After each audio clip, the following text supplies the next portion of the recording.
What's up, guys? Welcome back to Storytime with Uncle Jon. I am Jon, of course. I was feeling a little petty this weekend, so I was on Facebook a lot this weekend. Saturday, my Saturday jobs, if you don't know, I'm a bridge tender, a drawbridge tender. And so I get a lot of free time. And scrolling Facebook, like doom scrolling basically, came across a few posts where people were just all up in their feelings. And I don't know, man. I'm not a big fan of virtue signaling.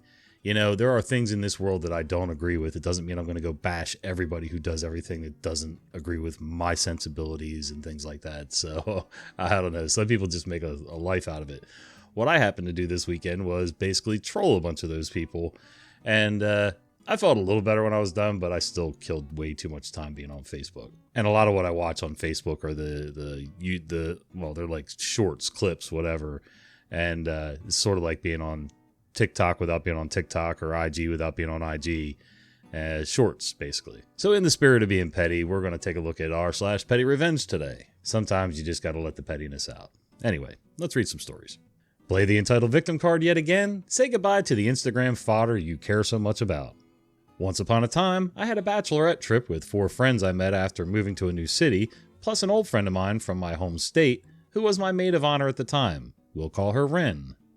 Now, Ren dealt with anxiety and depression, which made me excuse a lot of her bad behavior as a friend. If something positive was going on in my life, it must be nice. If I was dealing with something, she had it 10 times worse, despite her having few responsibilities, like no job, no kids, etc., and living in a giant house with her saint of a boyfriend who served as her personal assistant.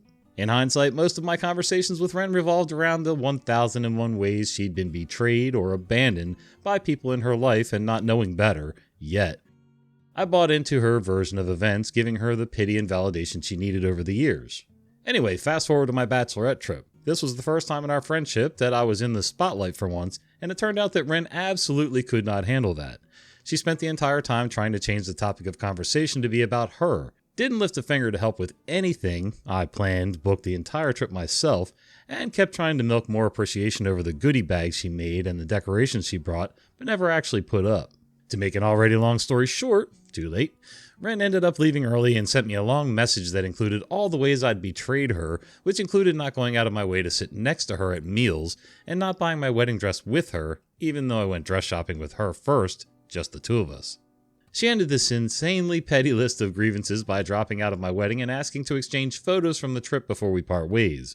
But the thing is, I took probably 3 times as many photos of Ren as she did of me, despite me being the bride/guest of honor, lol. The thought that she was still just trying to use me for social media fodder before adding me to her long list of betrayers was the straw on the camel's back for me. I also knew Ren used social media as a crutch to give herself a certain outward appearance, and these pictures would have been like validation-seeking gold to her. So what did I do? I deleted or edited every photo with Ren in it, and I never responded, giving her no fuel for the dramatic blowout she was probably hoping for. I also became even closer with my other friends on the trip who still find every reason to celebrate me and lift me up rather than put me down. Ren later left me a non-apology in the hopes of rekindling our friendship. I never responded to that either. And down below, one of the first comments says, everyone has the ability to bring you joy. Some people bring joy when they arrive. Ren brought you joy when she left. Good riddance to a boat anchor of a friend. Well said by that commenter. Listen, I might be a little bit extreme in the opposite direction, so I am the type of person who really doesn't need people. I don't know how else to say it. It's not that I don't need friends, okay?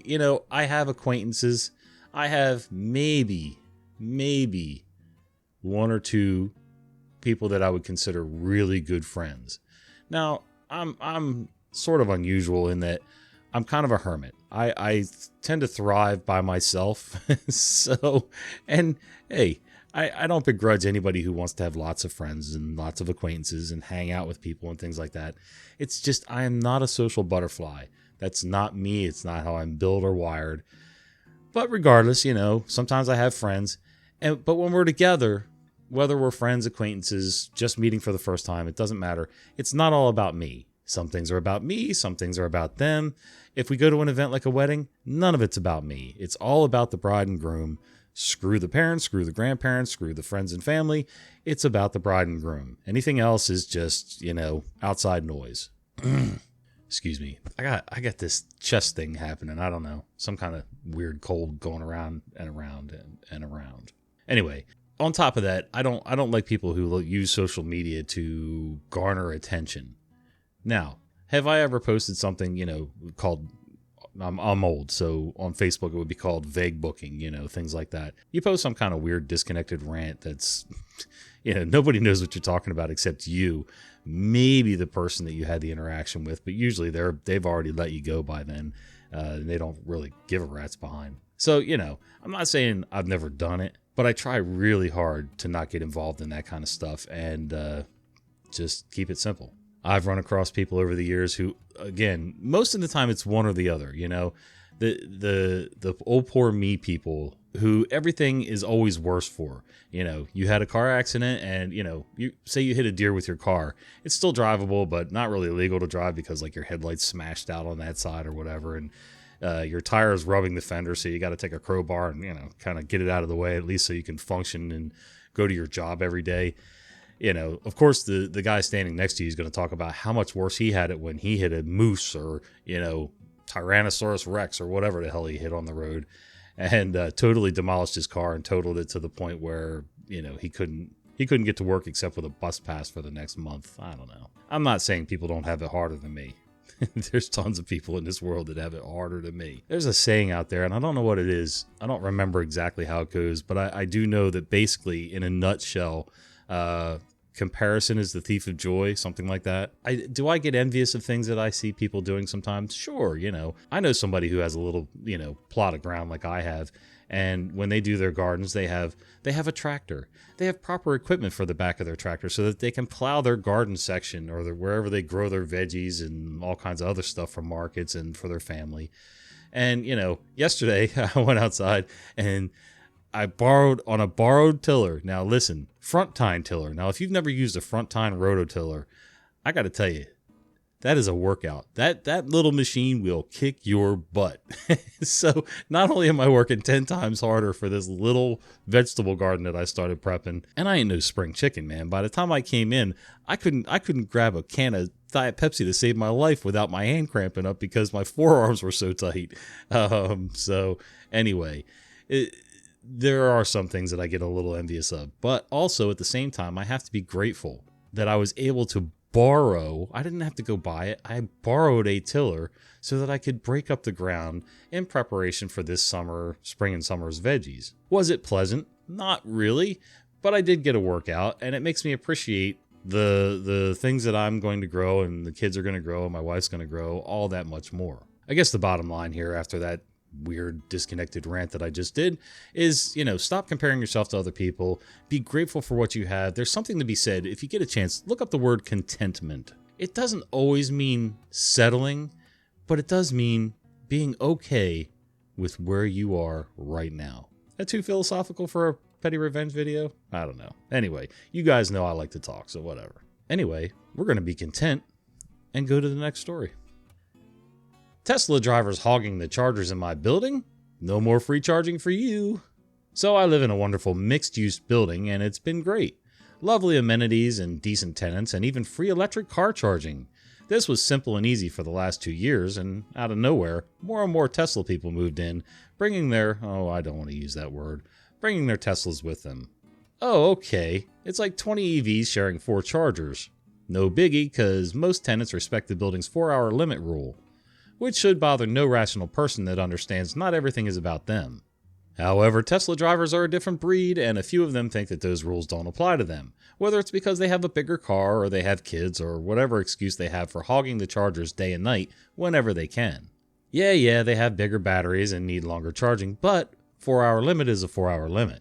It wouldn't be fair if someone in an on-site laundromat hogged all the washers and dryers all day long, would it? Who gives a crap their reasons for hogging the chargers? But wait, this gets interesting. So recently the guest level parking charger stopped working. Something wrong, nobody can get it to work. Now we're down to the one downstairs and that's it. Remember, each charger has 2 points, so it's now 2 charging cables for over 20 EVs and some malicious Tesla drivers among them. I decided to leave a note one night on the charger itself because of said malicious Tesla driver decided to charge both their cars the entire afternoon into the evening, taking up all the chargers, which others of us need to use to get to our jobs and whatnot. It simply said the 4-hour limit applies to everyone. However, the next morning I went to charge and found the note ripped up with a portion left with a reply written, "Say it to my face." And since then it's just been a race to the chargers before 4 p.m. to avoid the greedy Teslas who come and take them the whole afternoon and night. Sometimes they win, sometimes the rest of us do. More recently, someone else left a note as well addressing their behavior saying, "Please consider other drivers need to use these too." And the reply left on it was, "I saw you on my cameras, Lamau. I won't consider crap." So I took this up to the top. I took that note and the photos of my ripped up note and sent them not only to the property manager, but to the regional manager for the property management company itself, who have many more buildings throughout the country. They got back to me and I informed them that not only was this charger not working and that this hogging was happening, which was of mild concern, but then I decided to use my nuclear option and told them that their EV chargers hadn't been charging anyone any money. This really got their attention. And I find out that they're about to replace these chargers entirely with new updated charge point chargers that will start charging tenants money after 4 hours. Even if it's just the customary $3 to $4 per hour, this will add up for the Teslas hogging the chargers all day and overnight.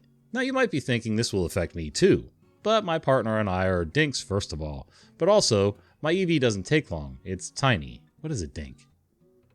I'll have to look that up when I'm done. I only need at most like 3.5 hours to charge to full usually. Basically, unless I'm an inconsiderate a-hole, I won't get charged ever. Alright, first of all, I'd like to address something. This story, I understand what this person was saying about people being inconsiderate, but I can almost guarantee it isn't just Tesla drivers that have this attitude. People in general are selfish. I can almost guarantee it doesn't matter what country you're in, how you grew up. People are people. Human nature is a selfish thing. You know, so many people like to talk about Corvette drivers or sports car drivers and Tesla drivers being this way, and the average BMW driver, although I've seen a few, but, you know, people in general are just selfish a-holes. Doesn't matter if you drive a big jacked up truck with big tires or, you know, you're a grandma in a Honda Civic, you know, it doesn't matter. People are going to be people, and a lot of people are selfish, arrogant, rude, mean-spirited, whatever. So let's get that out of the way first. That's not just a Tesla trait. And in fact, I know people who have Teslas, and most of them aren't this way. So there is one, but, you know, there's always one in every crowd, right? It doesn't matter where I go. I'm seeing people park in no parking zones, people taking up time in a timed parking space. And, you know, depending on where you are, like when I go to Baltimore, there are some people using these, you know, 2-hour time limit parking spaces. And there are just not enough either police officers, they're not meter maids anymore. I guess they are. But anyway, the people watching the meters, you know, there's just not enough of them to actually keep up a lot of times. That's why they have electronic systems now. But parking garages are slightly, marginally better. But then you have people that have figured out how to get out of the parking garage without paying too. Wait till they find out these cameras are going to start reading tags. But anyway, I've seen way too many people recently posting about, you know, people instead of using the charging stations, they're using the outlets that are in these parking spaces, like, you know, under an apartment building or townhouse building, condo building, whatever you want to call it. Basically using the building's electric for free to charge their cars. People say, well, the outlet's available, I should be allowed to use it. Well, that's not always how it works. I mean, when I did commercial maintenance, we had outlets all over the building so that we could utilize the electric to service the building, to be able to work on the building. It doesn't mean it was up for grabs for everybody else to use for free. Same thing with hose bibs on the outside of buildings. You know, just because that hose bib is available doesn't mean you're allowed to just walk up and start taking all the water you want. Will we complain if somebody charged the phone? No. If somebody's bypassing the paid option to charge their car by utilizing the free electric on the wall, I think that presents a problem. A lot of people on social media will say, well, you know, I don't get free gas, so you shouldn't get free electric. That's not the point. What we're talking about right now is the entitlement that some people feel to use anything they see, whatever they see, whether it's public use or not, thinking that they have some invisible right to be able to use whatever they put their eyes on, whether it's theirs or not. And that's just not how things work. To take over something and hog it for an entire afternoon, evening, or both, when you know it's a service for the building tenants, and you know you're stopping everybody else from being able to use it. It's not like a first come first serve all day parking situation. It's a first come first serve, charge your car and get the hell out situation. But yeah, people are selfish, like I said. Wow, I just made that one really long. Sorry. Oh dear. how do I do this title? Your poop, Y-O-U-R, and then your shit, Y-O-U-R-E. So I guess this person is, never mind. I'm a cleaner by trade, and I recently got put into a high-end car dealership because another worker was receiving complaints. Without bragging, I'm one of the better quality employees, so they put me in to restore the client's faith. That was a little bit of a humble brag, but you might deserve it. Anyways, there's this one salesman who, for lack of a better word, lacks common decency and common toilet etiquette. At the end of the day, as I arrive and this guy leaves, he's the last employee out, he loves to leave skid marks and unfinished floaters for me to deal with. Also leaves spray marks without attempting to clean them himself. Initially, I was like, well, it is my job, and then I just shut up, put on my PPE, and went to work. But like any regular human, I could only put up with it for so long. I made a report to my supervisor at work asking for a little more effort to be put in by said employee to make it easier for me to clean the bathrooms. This fell on deaf ears, and he made it his mission to make it messier. Needless to say, he spiced up his work diet, and I dealt with the fallout. I then approached his boss, arriving earlier to do so. Again, fell on deaf ears. I then pulled the guy himself aside and asked him to at least scrub it lightly before leaving. This only made things worse. So I did something that got me in trouble, but also exacted my petty revenge. One afternoon, only last week, he made a conscious effort to make the toilet messier than ever, and I had finally snapped. I used my work-issued toilet scrubber, cleaned his mess, then put the scrubber in a Ziploc bag and put that into his work drawer, with a note to him. Wrote the note and left it on his boss's desk explaining my actions. After a disciplinary meeting with my bosses and a few days off for personal reasons, I returned to the dealership last week. Found out that that salesman had been fired. I was issued an apology and a $100 Visa gift card for compensation. I feel a little bad. This dude could have taken 30 seconds after his business to keep his job, but the petty part of me is dancing in the conga line right now. First of all, anybody who is into the cleaning industry like that for office buildings and dealerships and commercial buildings in general, yeah, you're the unsung heroes here. So, because people, again, human nature, people are nasty.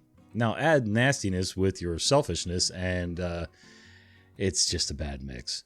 I did this for a short time. I worked nights with a cleaning crew in a medical office building. And it was just a single story office building. Nothing like, not some big high rise or anything like that. But there were a lot of bathrooms in this building. There was probably maybe 8 office, doctor office suites, a dental one and an x-ray one and things like that. And then you had the public restrooms out in the front main area of the building, sort of like where the atrium would be, the waiting area, whatever, where you would see the sign that, led you to your particular specialist's office. And you would think that the public bathrooms would be the worst of the bunch. Not even close. Were they bad? Sure, but that's just because of the sheer volume of people that use them throughout the day. There was no intentional, nastiness going on in those bathrooms. Go into a doctor's personal bathroom where only he and staff were allowed to use it. I've seen everything from feces smeared on the wall, go figure that one out, to, things left in the bowl, to, somebody, how do you become a doctor and do precision work? This is a surgeon's office. And you can't manage to aim your thing to the point where you're hitting at least most of the toilet in front of you. I don't understand that, man. Like, if your hands are that shaky and things are going all over the place, I don't want you doing any work on me, quite honestly. I never did anything petty revenge-wise to these people. Basically, I just put on my PPE and went about my day. I cleaned everything to the best of my ability. Now, I will say, if it took twice as long to clean a doctor's personal restroom than it, which affected everything down the line after that, one of two things. I would either go ahead and do that in order, because we were supposed to work our way through the building in order. Working in patterns tends to make it so that you don't forget to do something. But by the same token, if I wasn't feeling it that day, sometimes I would work in reverse order and make that one the last bathroom. And I wasn't allowed to do any overtime. I had to be in a certain time and I had to be out by a certain time. Well, if I didn't get done that bathroom by a certain time and I had to leave, then, their bathroom got the least amount of attention. And after a while, they did start complaining, but, I didn't give a rat's behind. I was paid barely minimum wage at the time, and I did try to do my best. I'm the type of person that I want to try to do the best that I can at that job. If I took the job, I contracted basically to do that job. I negotiated for my rate of pay whatever. I can't sit there and say, well, I only make minimum wage, so I'm only going to do half the work. No, I took on the job at that rate, knowing what the job entailed. So, you do the best you can. But, I also had a time limit. So I just happened to work out the pattern so that this guy's office was last. And, if it didn't get done, it didn't get done. If you work someplace where, you share a bathroom publicly, even if you're at home, we have a large family here. Don't go into the bathroom and make it nasty for everybody else. If you happen to make a miss, I'm not sure how that happens, but if you miss, wipe it up. If you leave it stinky, use the available spray, if there is any spray available. If you, whatever. If you slop up all the vanity top around the sink, come on, take a paper towel and wipe it up. It takes 2 seconds. Please. Turn off my internet? No more gaming for you. My ex, 29 male, has not been taking our breakup kindly since I, 31 female, ended it in December. He's tried to guilt me into getting back with him, not respected my boundaries, and really lived up to his comment that he no longer needs to be nice to me now that we're not together. I've done my best not to engage with these interactions where I can by removing myself from the room or not replying to messages when they are of this nature and blocking him on social media. We shared a rental house together, so when he moved out I started the process to change the services that were in his name over to mine. One of those was the internet. When he left, I called the provider, but as I was the secondary on the account, I couldn't make changes without his permission, as it was his account. I explained the situation, that he'd moved out, so they emailed him the form he needed to fill out to change the account over to me. All he needed to do was fill it out and email it back, a 5-minute task at most. Now, did he do that? Of course not. He called them up and canceled the account instead, leaving me without internet. To his credit, he let me know after he'd already canceled it that he'd done so. So I didn't come home to a surprise. This meant I had to create a new account and restart the service. Unfortunately, the previously set up router didn't like this, leaving me without internet for a week while we solved the issue, and it removed the deal we had for a cheaper price on a faster internet speed. Overall, it was a massive headache that could have been avoided if he'd simply filled out a form. After all that, I hadn't planned to do anything about it. It was done and sorted. He was out of my life and his poor behavior no longer impacted me. But a few weeks ago, I got an opportunity I couldn't resist. I log onto my computer one Saturday afternoon and open up my Steam account to pick a game to play. I go to open a game and get a notification that another device is playing Star Wars Jedi Survivor. Opening a new game will close this device.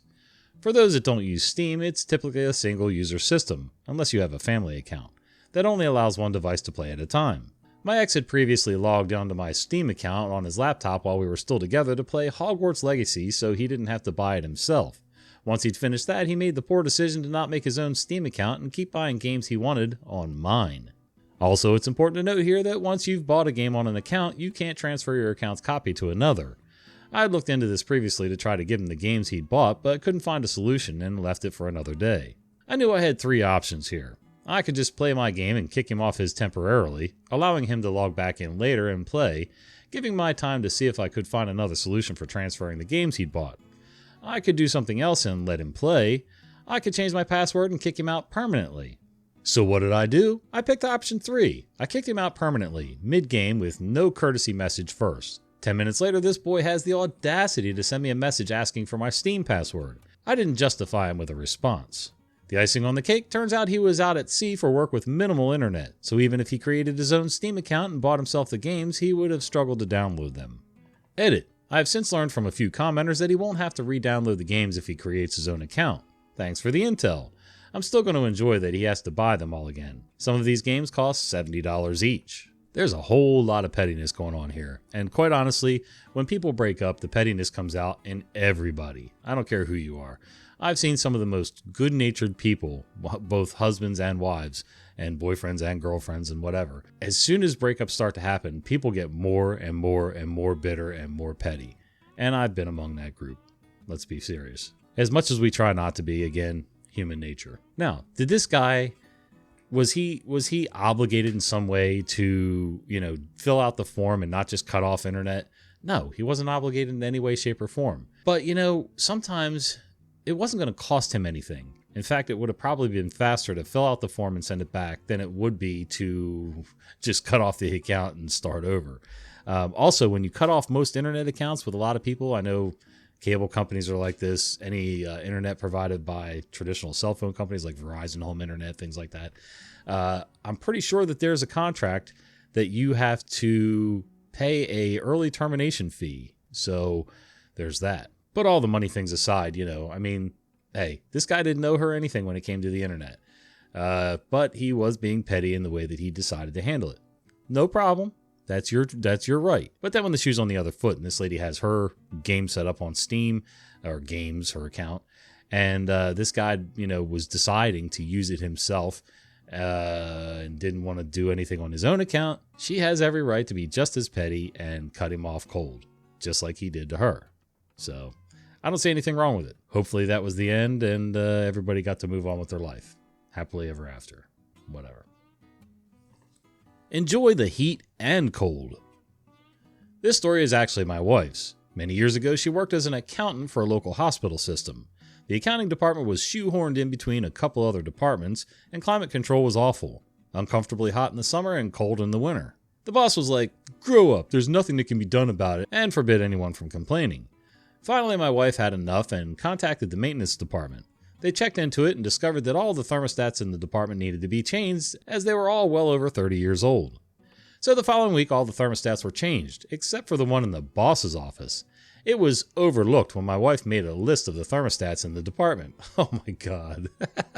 Her boss never figured out why her office had such lousy temperature control when the problem disappeared in the rest of the department. That is some straight up petty revenge right there. I'm not saying it wasn't sort of warranted, but at the same time, I'm trying to figure out what kind of maintenance company this is, or maintenance department this is, that couldn't figure out how many thermostats they had. When I did building maintenance, we had to either keep track of that, or if we were going to change everything out, we had to go physically look in every single room, closet, hallway, whatever, to see physically how many thermostats there were, just to make sure that we didn't miss anything. So I guess they rely on the people working in the offices to tell them how many thermostats there are. That's weird. That's like being a mechanic. Somebody brings their car into you for an oil change, and you make the customer go outside and tell you how many quarts of oil it takes, what's the VIN number, what's the, oil filter model number, things like that. I don't know. Whatever works for them, I guess. Mints, anyone? Anyways, I work at a gas station in a smallish town. I mainly have regulars who come in, so I've gotten to know a lot of people here. Well, this one lady who I have never liked just always comes in and has a negative comment. I can't even say anything without her putting what I say down. She'll sit here and talk for like 30 minutes after she gets her smokes and mints. I have so much I could say about her, but I'll continue with the story. Well, one day she came in and was talking with the other closer about a shooting that took place in a town over. The shooter was of darker complexion, and she thought that gave her the right to do the following. She was talking about it and said this N-word with the hard R. My coworker interrupted her and said something like, "No, you can't say that." She dared to continue to say it 3 more times, and each time my coworker called her out for it. My coworker then tells everyone who works here. We all now hate her more than ever. Now for the revenge. She always gets a pack of smokes and 2 rolls of mints. Well, we've been running low, or out for a little bit for some unknown reason, because normally we have plenty. So I put her mints on the counter with a sign saying, "Mints, $1.39, to try to sell them. I ended up selling a couple and then bought the rest, which cost me around $30, I believe. She comes in complaining again and notices the mints and starts getting mad about it. But oh well, we get the truck again on Tuesday. Tuesday comes around. I head to the store. My coworkers have already bought some, but I again buy the rest out. I did this for a couple weeks. Every time she gets more and more mad that we don't have any. I wish I could also buy out her smokes, but that would cost too much and I don't smoke cigarettes. It may be small, but it brings me joy. So now I have an abundance of mints and offer them to lots of people. Well, that is definitely some petty revenge. I'm not sure I would spend $30+ a week to buy out the mints to make sure this lady doesn't have them. I'm pretty sure I would have found a way to get her trespassed from the store, just for being a menace. Anybody who's going to start, using derogatory terms and slurs and things like that doesn't need to be in the establishment where I work. Either the management's going to put her out and keep her out, or I just won't work there anymore. Now I know it's easier said than done. It's, if it's hard to get work where you are geographically located and, things like that, I can understand that's easy for me to say, but yeah, I would definitely push that issue really, really hard. And I know there's probably cameras in that store So I would say, listen, go back and listen to this lady talk. Just no need to have that kind of negativity, you know? All right, guys. Hope you enjoyed today's stories, and sorry about the long-winded. No, I'm not. You know I'm going to do it. Every time I'm going to do it because, you know, my brain, if I don't let it out, my head just explodes later in the day. So I got to let out the ramblings. You should see when I'm by myself, not on camera. I can talk to myself walking up and down this field out here all day long, no problem. It's almost like a full conversation. Might want to see somebody about that. Anyway, till the next one, we'll see you.